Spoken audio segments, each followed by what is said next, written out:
Recording शुरू हो गई है बेटा।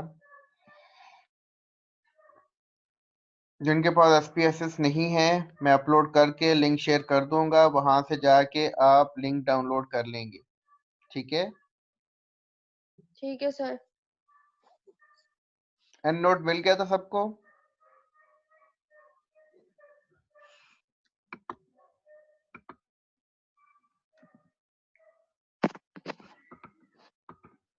हैंड नोट का लिंक मौजूद है यहीं पे बेटा, आपके पास जो है वो SPSS का लिंक आ जाएगा। ठीक है, SPSS को जो है वो मैं अपलोड कर देता हूँ। मैं पहले देख लेता हूँ कि SPSS जो है वो दूसरे लैपटॉप में पड़ा है। वो बेटा मैं आज अपलोड कर देता हूँ, जिसके पास ना हुआ वो फिर वहां से इंस्टॉल कर ले फिर।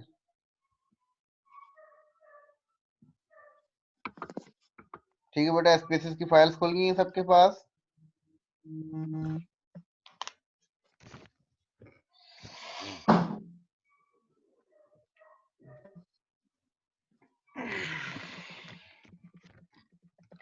बेटा आप एनालाइज के ऊपर क्लिक करेंगे।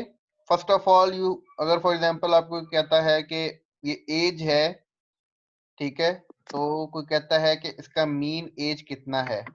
ठीक है, तो अगर आपने for example age is a continuous variable, ठीक है, और कॉन्टिन्यूस वेरिएबल का हमेशा मीन निकाला जाता है।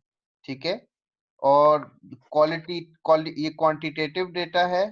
ठीक है, इसमें क्वांटिटी एग्जिस्ट कर रही है तो इसका मीन निकाला जाएगा। और क्वालिटेटिव, क्वालिटी का हमेशा फ्रीक्वेंसी निकाली जाती है, frequency number of person in particular group और क्वालिटी। ठीक है, बात समझ में आ गई बेटा?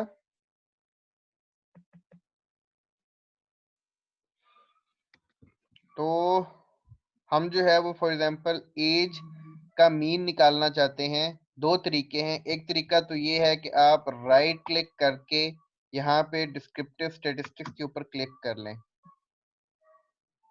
ठीक है, इसका मीन जो है वो निकल के आ जाएगा 54.16, मीडियन 56, स्टैंडर्ड डेविएशन 14.496, रेंज जो है वो 50। ठीक है, और स्टैंडर्ड डेविएशन 14.4, रेंज 50 आ गई, मिनिमम 28 ईयर एज थी और मैक्सिमम 78 थी। और ये फ्रिक्वेंसीज डिस्ट्रीब्यूशन आ गई कि 28 साल के कितने लोग थे, 29 साल के कितने लोग थे, 32 साल के कितने लोग थे, 34 साल के कितने लोग थे, एंड सो ऑन। ठीक है, फर्दर क्लासिफिकेशन भी आ गई। अब ये टेबल देखा जाए तो बेटा ये बहुत बड़ा और लंबा टेबल है। ठीक है, और जाहिर सी बात है कॉन्टिन्यूस डेटा है, तो कॉन्टिन्यूस डेटा की हम कभी भी फ्रीक्वेंसी नहीं निकालते, हम उसकी मीन और स्टैंडर्ड डेविएशन निकालते हैं अगर ये जो है वो पैरामेट्रिक हो। अगर नॉन पैरामेट्रिक हो तो फिर हम जो है वो median with inter quartile ranges निकालते हैं। बात समझ में आ गई बेटा? तो नो सर। क्या समझ नहीं आई बेटा? पैरामेट्रिक से नॉन पैरामेट्रिक की समझ नहीं आई? नहीं, कुछ भी नहीं है सर। क्या समझ नहीं आया? सर ये स्टार्ट से बता दें प्लीज। ठीक है बेटा, मैं बताता हूँ। बेटा आपके पास फॉर एग्जांपल ये डेटा है, ठीक है, ये एज, आप ये देखना चाहते हैं कि मीन एज कैसी थी, मतलब लोग कितनी एज वाले ज्यादा थे, या मीन कहते हैं कि एवरेज एज इन लोगों की कितनी थी। ठीक है, तो आप क्या करेंगे, आप यहाँ से राइट क्लिक करेंगे एज के ऊपर और डिस्क्रिप्टिव स्टैटिस्टिक्स के ऊपर क्लिक कर देंगे। जैसे आप डिस्क्रिप्टिव स्टैटिस्टिक्स के ऊपर क्लिक करेंगे तो इस तरह से एक टेबल खुलेगा। ठीक है, जिसमें आपके पास मीन आ रहा है 54.16। ठीक है, यानी कि जो है वो हाई और लो के दरमियान जो मिड एज थी या जो कॉमन एज थी वो 54.16 थी। ठीक है, और मीडियन जो है वो आपके पास 56 ईयर्स था। स्टैंडर्ड डेविएशन आपके पास 14.1449 जो है वो आपके पास एग्जिस्ट कर रही थी। ठीक है, कॉन्टिन्यूस डेटा का बेटा हमेशा आप मीन निकालते हैं और क्वालिटेटिव डेटा की हमेशा आप फ्रीक्वेंसी निकालते हैं। एक बात याद रखिएगा। बात समझ में आ गई बेटा कि ये एज जो है वो आपके पास कौन सा वेरिएबल है, क्वांटिटेटिव है या क्वालिटेटिव है? क्वांटिटेटिव। क्वांटिटेटिव की हम क्या निकालेंगे, मीन निकालेंगे। अब स्टैंडर्ड डेविएशन अगर डेटा पैरामेट्रिक होगा और अगर डेटा नॉन पैरामेट्रिक होगा तो मीडियन विद इंटरक्वार्टाइल निकालेंगे।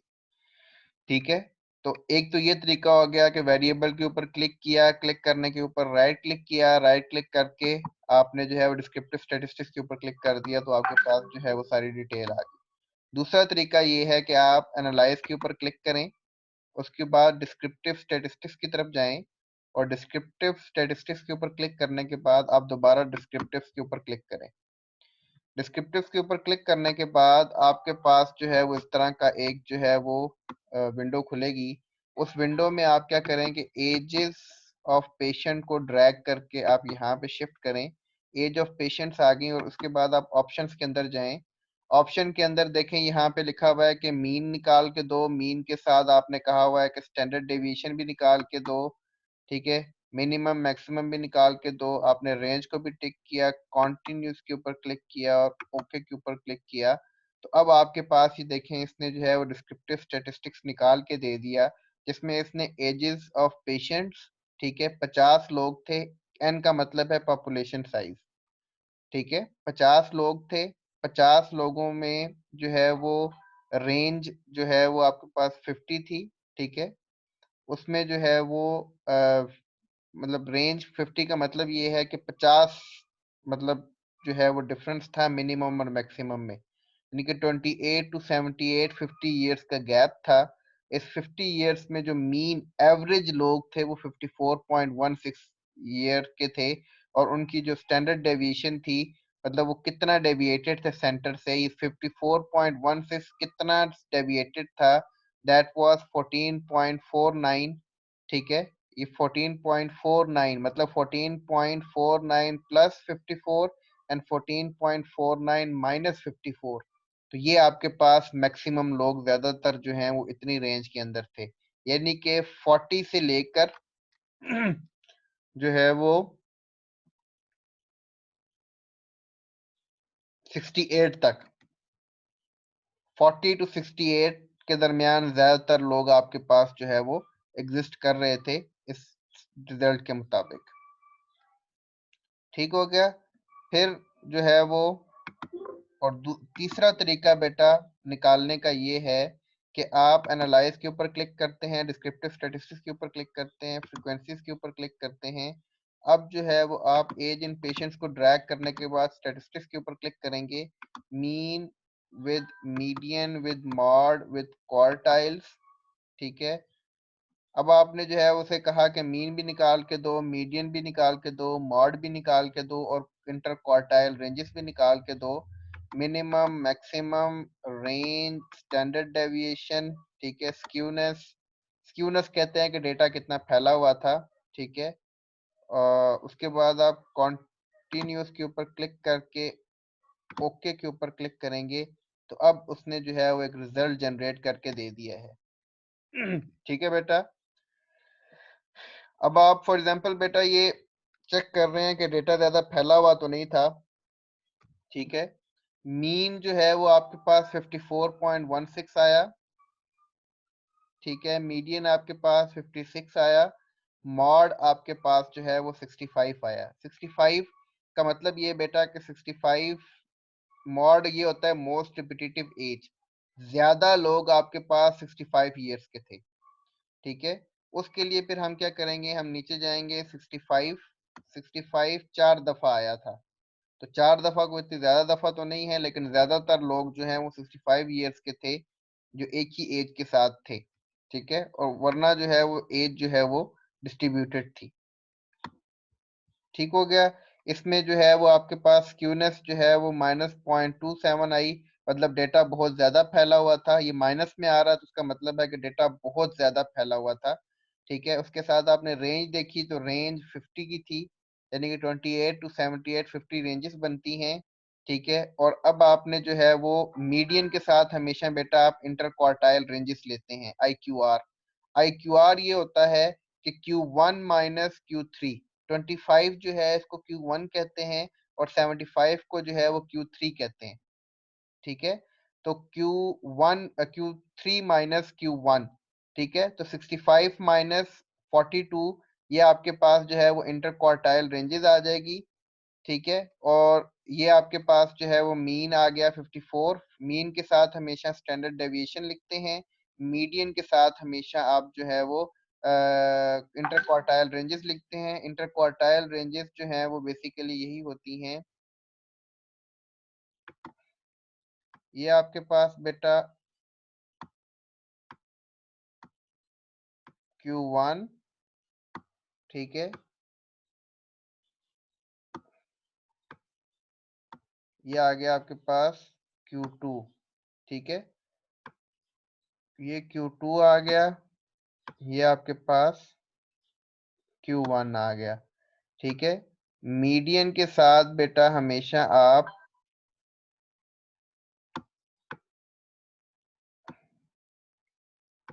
I Q R निकालते हैं,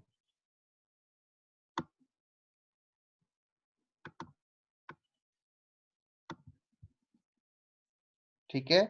अब हमेशा जो है वो IQR निकालते हैं, ठीक है।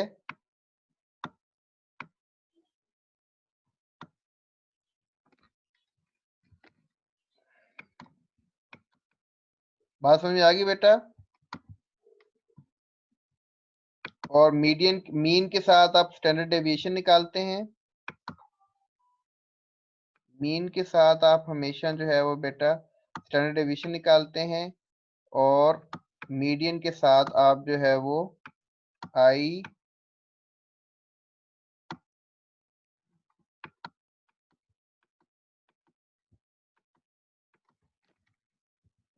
IQR निकालते हैं।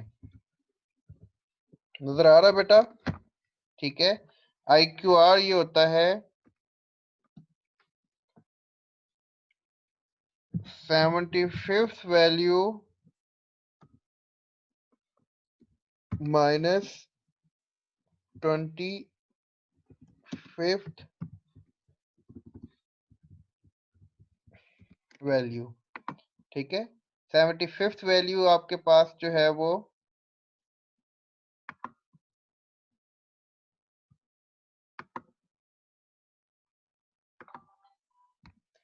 ये आपके पास बेटा 75th वैल्यू है, ठीक है।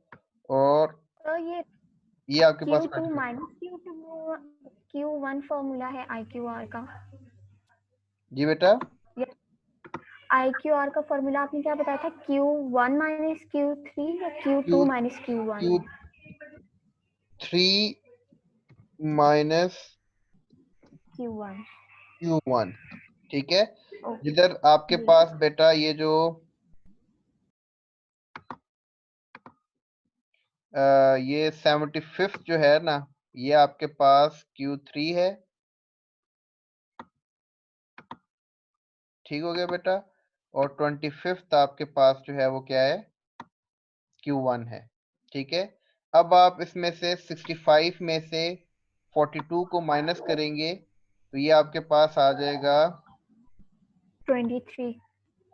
ऑलमोस्ट 23 आ गया, ठीक है। 23 आपके पास जो है वो इंटर क्वार्टाइल रेंजेस हैं, ठीक है। और मीडियन है आपके पास 56, ठीक है। इसको आप लिखेंगे 56 ब्रैकेट 23 आपके पास इंटर क्वार्टाइल है, और क्वार्टाइल कैसे निकली, 75th value minus 25th value. Clear हो गया बेटा, यस सर। ठीक है। तो आप मीन निकालते हैं कॉन्टिन्यूस वेरिएबल का, और अगर तो डेटा पैरामेट्रिक हो, और अगर डेटा नॉन पैरामेट्रिक हो तो फिर मीडियन और इंटर क्वार्टाइल निकालते हैं, वरना आप मीन और स्टैंडर्ड डेविएशन निकाल के उसको एलैबोरेट कर देते हैं। ठीक हो गया बेटा, this is how you find sir ये वाली बात दोबारा बता दें, मीन वाली। बेटा जब डेटा पैरामेट्रिक होता है, ठीक है, तो आपके पास आप निकालते हैं कॉन्टिन्यूस डेटा का मीन विद स्टैंडर्ड डेविएशन, ठीक है। और मीन स्टैंडर्ड डेविएशन हमेशा लिखा जाता है बेटा, ठीक है, मीन with standard deviation। ठीक है,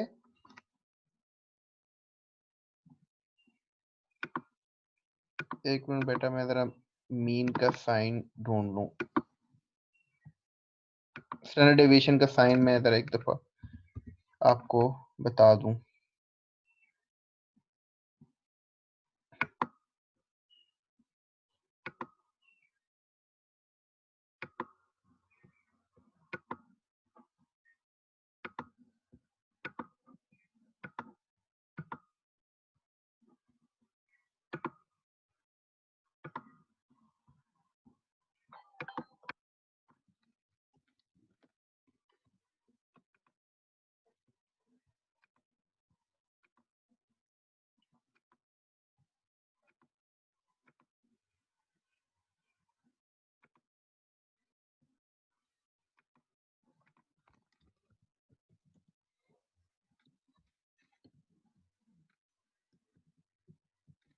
जिधर भी बेटा आपको ये प्लस माइनस का साइन नजर आएगा ना, आवाज आ रही है बेटा? जी सर आज ये आपके पास जो है वो मीन का निशान होगा। ठीक है, मीन विद स्टैंडर्ड डेविएशन। ठीक है, तो मीन विद स्टैंडर्ड डेविएशन को लिखते हैं, फॉर एग्जांपल ये आएगा 54.16। ठीक है, प्लस माइनस के निशान के बाद आप डाल देंगे 14.96।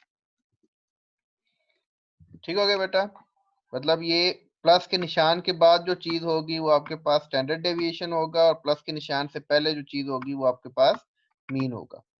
ठीक है, और फिर आप लिखते हैं मीडियन विद इंटरक्वार्टाइल।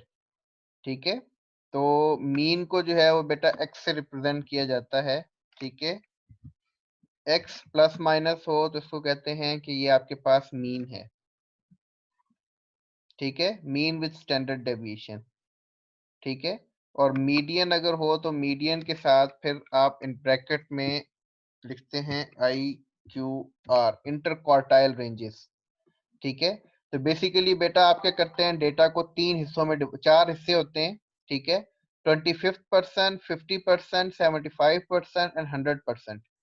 ठीक है, ये चार हिस्सों में आप डिवाइड करते हैं। फॉर एग्जांपल आप कहते हैं ना कि 1 किलो चीनी में कितने हिस्से होते हैं, तो आप अगर फॉर एग्जांपल ये बोलें कि किलो चीनी में जो है वो 3 हिस्से हैं। ठीक है, 25%, 50%, 75% और 100%। ठीक है, तो अब अगर फॉर एग्जांपल 100% हो तो 100% तो कंप्लीट 1 किलो पूरा हो जाएगा ना। ठीक है, आप तो दरमियान में बीच में कॉमन चीजों को देख रहे हैं कि कॉमन किस तरह का डेटा था, तो उसके लिए आप जो है वो जो पूरा डेटा था, डेटा को तीन हिस्सों में डिवाइड करते हैं, 25%, 50% एंड 75%। ठीक है, तो 55 आप 75% से 25% को माइनस करते हैं, तो 75th वैल्यू थी 65। ठीक है, तो ये आ जाएगा आपके पास IQR is equal to Q3 minus Q1। ठीक है, तो आपके पास बेटा Q3 आ गया आपके पास बेटा 65.50। ठीक है, माइनस 42.75। ठीक है, आप इसको कर लेंगे माइनस, तो ये आएगा ऑलमोस्ट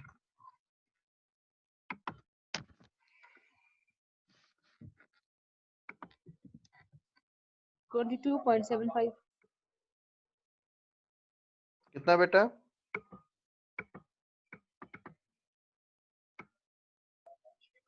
22.75 22.75। ठीक है, तो ये आपके पास इंटर क्वार्टाइल रेंजेस आ गई। ठीक है, और मीडियन आपके पास लिखा था दैट वाज 56। मीडियन बेटा दो जगह पे आ रहा है, एक तो ये मीडियन आ रहा है। ठीक है, और दूसरा मीडियन आपके पास ये जो बेटा आपके पास Q2 होता है ना, ठीक है, ये आपके पास Q1, Q2 and Q3। Q2 हमेशा आपके पास क्या होता है बेटा, Q2 हमेशा आपके पास मीडियन होता है, ठीक है। Q1 first range, Q2 second range and Q3 third range. तो Q2 हमेशा आपके पास जो है वो मीडियन होता है, ठीक है। Q1 में से Q3 में से Q1 को आप माइनस करते हैं तो आपके पास इंटर क्वार्टाइल रेंजेस आ जाती हैं, ठीक है। तो कॉन्टिन्यूस डेटा को फिर आप जो है वो दो हिस्सों में डिस्ट्रीब्यूट करते हैं। अगर डेटा पैरामेट्रिक हो तो फिर आप मीन और स्टैंडर्ड डेविएशन निकालते हैं, और अगर डेटा नॉन पैरामेट्रिक हो तो आप फिर मीडियन विद इंटरक्वार्टाइल निकालते हैं, ठीक है। अब सवाल ये उठता है कि what is parametric and what is non parametric, ठीक है। तो बेटा डेटा को समझने के लिए आपको जो है वो जरूरी है कि पता हो कि पैरामेट्रिक क्या होता है और नॉन पैरामेट्रिक क्या होता है। बेटा पैरामेट्रिक डेटा वो होता है जिसमें दो शर्तें पूरी हो रही हूँ, ठीक है। पहली शर्त ये है कि जो डेटा है वो नॉर्मली डिस्ट्रीब्यूट हुआ हो, ठीक है, पहली शर्त, ठीक है। और दूसरी शर्त ये है कि बेस लाइन पे ग्रुप सिमिलर हो, एक तरह का डेटा हो, ठीक है। बेटा नॉर्मली डिस्ट्रीब्यूटेड का क्या मतलब है? नॉर्मली डिस्ट्रीब्यूटेड का मतलब ये है कि जो डेटा है आपके पास उसमें जो है वो आपके पास स्टैंडर्ड डेविएशन हाई ना आए, ठीक है। इसको आप चेक करते हैं बॉक्स प्लॉट से। आपके पास जो मीन है वो बिल्कुल सेंटर में आए, ना सेंटर से ऊपर लाइन आए ना सेंटर से नीचे लाइन आए, ठीक है। इसमें फिर हम बनाते हैं बॉक्स प्लॉट, ठीक है। तो बॉक्स प्लॉट के लिए बेटा हम क्या करते हैं, हम एनालाइज में जाते हैं, डिस्क्रिप्टिव्स में जाते हैं, डिस्क्रिप्टिव्स में जाके बाद हम एक्सप्लोर पे जाते हैं, ठीक है। एक्सप्लोर पे जाने के बाद हम एज को जो है वो शिफ्ट करते हैं। शिफ्ट करने के बाद हम प्लॉट में जाकर नॉर्मलिटी प्लॉट विद टेस्ट के ऊपर क्लिक करते हैं। क्लिक करने के बाद उसको कहते हैं कि हमें जो है वो नॉर्मलिटी टेस्ट लगा के दो, ठीक है। SPSS यहाँ पे रनिंग पे आ रहा है, ठीक है। अब इसने जो है वो हमें पैरामेट्रिक टेस्ट अप्लाई करके दे दिया, ठीक है। यहाँ पे बेटा अगर आप थोड़ा सा गौर करें, ठीक है, यहाँ पे भी उसने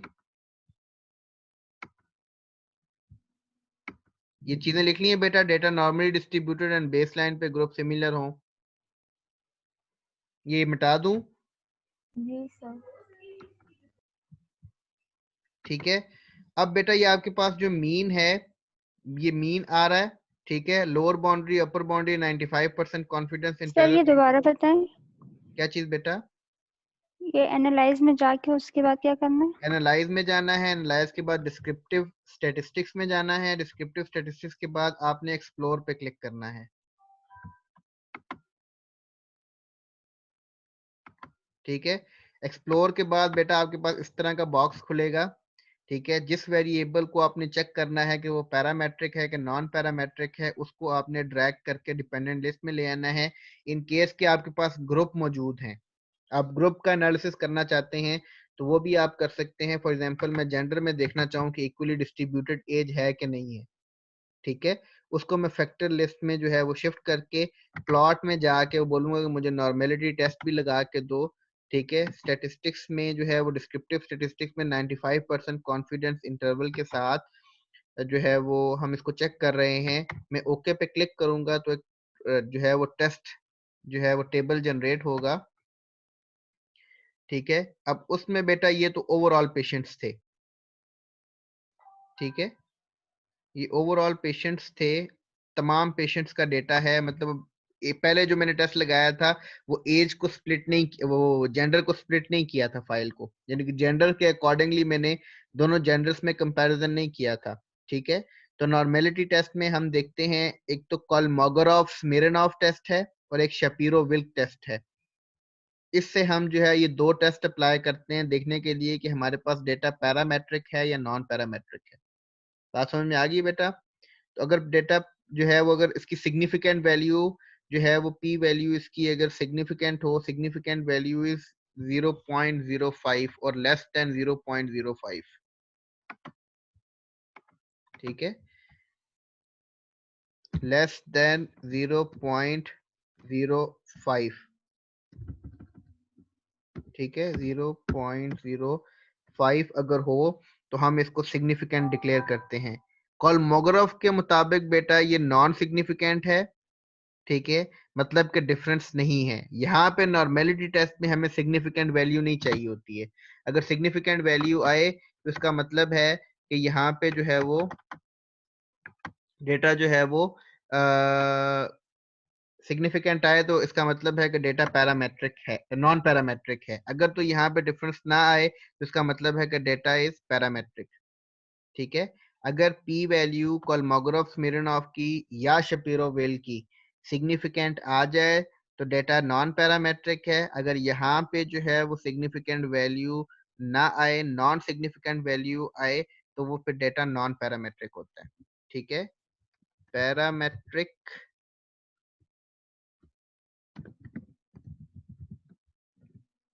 पैरामेट्रिक का मतलब ये है कि P value should be greater than 0.05, ठीक है। और नॉन पैरामेट्रिक का मतलब ये है कि P value should be less than 0.05, ठीक है। तो अब बेटा आपके पास यहाँ पे कोलमोगोरोव-स्मिर्नोव टेस्ट बता रहा है कि आपके पास जो है वो डेटा जो है वो पैरामेट्रिक है, लेकिन शपीरो-विल्क कह रहा है कि आपके पास डेटा जो है वो नॉन पैरामेट्रिक है, ठीक है। तो इन दोनों में जो है वो दोनों के स्टेटिस्टिकल टेस्ट में जो है वो थोड़ा सा हमें कंफ्यूज कर दिया है कि हम शपीरो-विल्क को माने या कोलमोगोरोव-स्मिर्नोव को माने। तो अब हम क्या करेंगे, अब हम थोड़ा सा नीचे जाएंगे, ठीक है। तो यहाँ पे ये नॉर्मेलिटी प्लॉट ग्राफ है, ठीक है, इसको नॉर्मेलिटी प्लॉट ग्राफ कहते हैं। तो यहाँ पे हमें पता चल रहा है कि डेटा बहुत ज्यादा फैला हुआ है, मतलब 20 से ऑलमोस्ट 28 से ये जो है वो 78 तक तकरीबन 50 के करीब जो है वो डेटा फैला हुआ है। और ये लाइन के बिल्कुल करीब नहीं है, लाइन से डेविएटेड भी है, ठीक है, और एक तो लाइन के ऊपर ऊपर नहीं है, ठीक है, और इसमें जो है वो फ्लक्चुएशन बहुत ज्यादा है और रेंज बहुत बड़ी है, ठीक है। और फिर दूसरा जो है वो ये स्क्यूनेस का प्लॉट है, ठीक है। अब ये देखें डेटा बहुत ज्यादा फैला हुआ है, डेटा को मतलब ये सेंटर के करीब करीब होना चाहिए था। अगर डेटा सेंटर के करीब होता तो हम इसको पैरामेट्रिक डिक्लेयर करते। तो ये बहुत ज्यादा स्कैटर्ड डेटा है, बहुत ज्यादा फैला हुआ है, बिखरा हुआ डेटा है, स्क्यूड डेटा है। तो ये नॉन पैरामेट्रिक की तरफ इशारा कर रहा है। और अब बेटा ये है हमारे पास बॉक्स प्लॉट।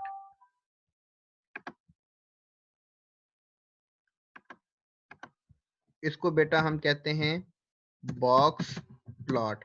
इस बॉक्स प्लॉट में बेटा आपके पास ये जो लाइन है नजर आ रही है बेटा, ये दरमियान वाली लाइन,